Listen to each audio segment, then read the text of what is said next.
Here's a quick video to help you understand the strategies in Reveal Math, Grade 2, Unit 6, which is strategies to fluently subtract within 100. We're going to look at 3 of the strategies that the unit introduces today. There might be a part 2 video when we get to more strategies. My daughter's class is not quite there yet. So this was a problem on my daughter's homework up in the upper left here. This problem asks the students to make a 10 to subtract. So we're going to look back at the example problem here, and this is the strategy they're referring to. The question, in case you didn't read it, like a lot of our students who don't read the actual question, is there are 13 pages in a chapter, Aiden reads 7 pages, how many pages are left to read in a chapter? So the subtraction problem would be here, 13 minus 7 equals 6. I'm going to rewrite this down here for a little bit more room. And again, pretend that we don't know this, because that's what we want to try to figure out. So it's asking us to make a 10 to subtract. The example problem doesn't show the steps here, so I'm going to write them out down here. So what we want to think about is 13 minus what equals 10. We want to get to that 10 because that makes it easier to do the subtraction. So we know that 13 minus 3 equals 10, which tells me that I want to break up the 7, I want to decompose it into 3 and whatever is left. So we know that 7, if we decompose it into parts, is made up of 3 and 4. So if I start with my 13 and I take away 3 and get to 10, I still have 4 left to take away. So now I'm at 10 and I'm going to take away 4 more, which gets me to my final answer of 6. This looks super complicated on the page, especially when you look at the homework and it has all these lines in it. But it's actually just breaking up the second number or the subtrahend to make it easier to do the subtraction problem.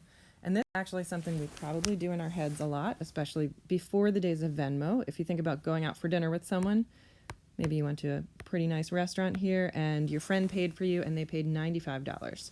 So you owe your friend $95. Then you go out for ice cream afterwards and you pay for the ice cream and your friend's ice cream was $8. So in your head, you might be thinking like, well, how much money do I owe my friend right now? What you might do in your head is think about, what do I need to take away from that 95 to get me to 90? We know that it's 5 to take away. So what you actually did in your head is you decomposed the 8 into 5 and something else, and we know that that something else is 3. So 5 plus 3 makes 8. So once we've taken away the 5 and we've gotten down to 90, we know that we still have $3 left to take away, and we actually owe our friend $87. Again, it looks super complicated on the page that your child is bringing home, but we do this kind of thing all the time in our heads, probably without realizing it. Another strategy we see in Unit 6 is using addition to subtract. So this is a problem on my daughter's homework this week. Brian is doing a set of 15 squats. He has done 8 squats. How many squats does he have left in the set? She's nicely annotated it by circling those numbers. Oops. So we know that we're starting with 15 squats here. He's done 8. I apologize for my pen. I'm getting a new one for Christmas. So we're trying to figure out how many he has left. This strategy of using addition to subtract is based on the understanding that addition and subtraction are inverse operations, so they undo each other. Keep this in mind for about 5 years down the road, or maybe 6 years when your child gets to algebra, because that is entirely what solving equations is based on. To solve this problem using addition, I'm going to think about 8 plus what gives me 15. And I might use the addition facts that I already know, or another strategy, to figure out what that question mark is going to be. We know that it's 7, so then we know that the answer to the subtraction problem also is 7. Another tool you might see on some of the problems is a number line, or your children might be asked to draw a number line. So we know that 15 squats is the total, that what we're trying to get to. We know that Brian already did 8 squats, and what we're trying to figure out is this difference between 8 and 15. This is the unknown part, or the unknown addend, you might say, if this were an addition problem.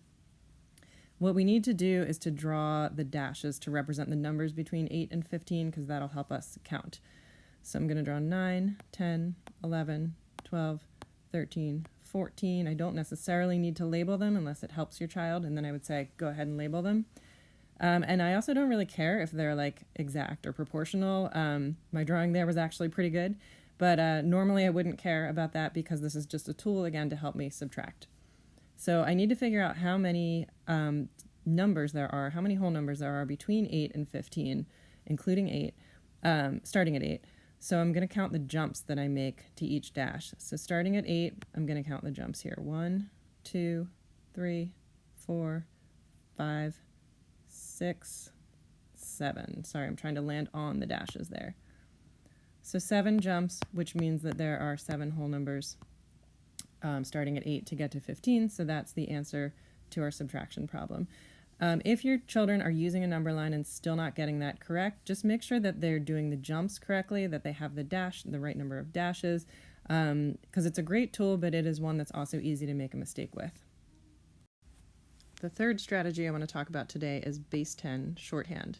So base 10 shorthand just means a quick draw. Sometimes it's, in other math programs, it's called a quick draw or a base 10 sketch of the actual base 10 blocks. So this is one of the problems in my daughter's homework that had the base 10 blocks drawn out.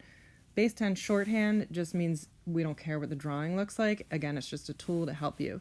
So for this problem, I would start with the 47. I would draw 4 10s and 7 1s. 1, 2, 3, 4, 5, 6, 7.